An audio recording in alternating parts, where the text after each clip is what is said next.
So in the previous video, we got introduced to the HB pencil. And as I said, this is the most basic tool you'll use. So for today's video, I'm going to talk about this, some other pencils, and what erasers you'll want to be using for basic drawing. So you've got a pencil, but what about the eraser? When it comes to art materials, there's some different type of erasers, not just the little pink ones that you're used to on the end of your pencil. First, there's a kneaded eraser. And this is like a little ball of putty that you can do soft erasing with. It's great for removing gentle graphite marks that you've made with the side of your pencil.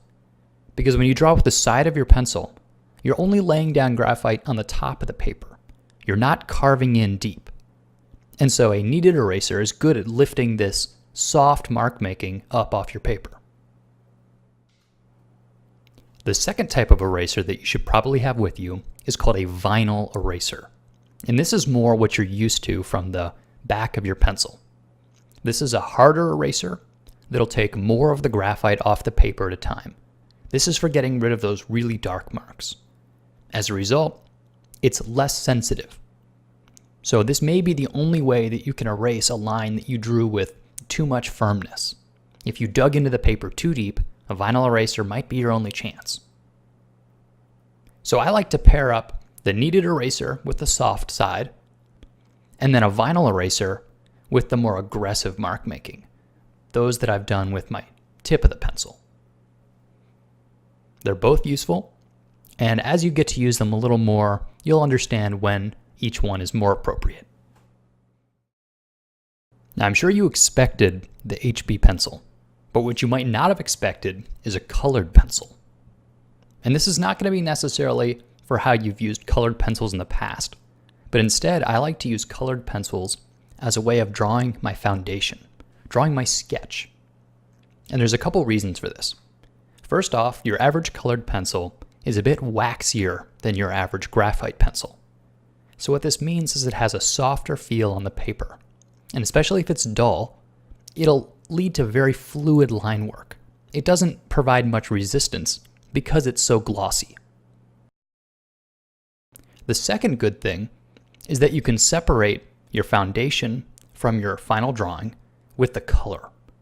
So if you were to use a non-photo blue colored pencil, which is what's pictured here, if you were to draw your underdrawing and then put in a graphite pencil drawing on top, you can take that, put it in a Xerox machine, and the final result will completely erase all of the blue, and all you're left with is the final pencil drawing. Now, I understand not many of you have access to a Xerox machine. Nobody has those at home. But in Photoshop, you can take the same sort of color and graphite drawing, and when you scan it, you can manipulate the blue to make it much less prevalent. So this frees you up to make really fluid gestural exploration sketches with the colored pencil. And then when you found the lines you like, you can get out a sharp graphite pencil, put down your final lines. Your homework for this week is simple.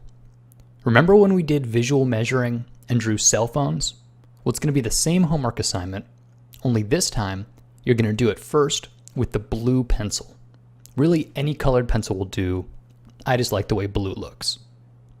Using the colored pencil first will allow you to use your eraser and to come to a more accurate drawing before you do the second pass with your HB pencil, and this will be when you put in your more definite fine edge lines.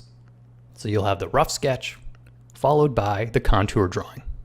So get used to drawing with a couple different types of pencils, try out that kneaded eraser, and have fun with this.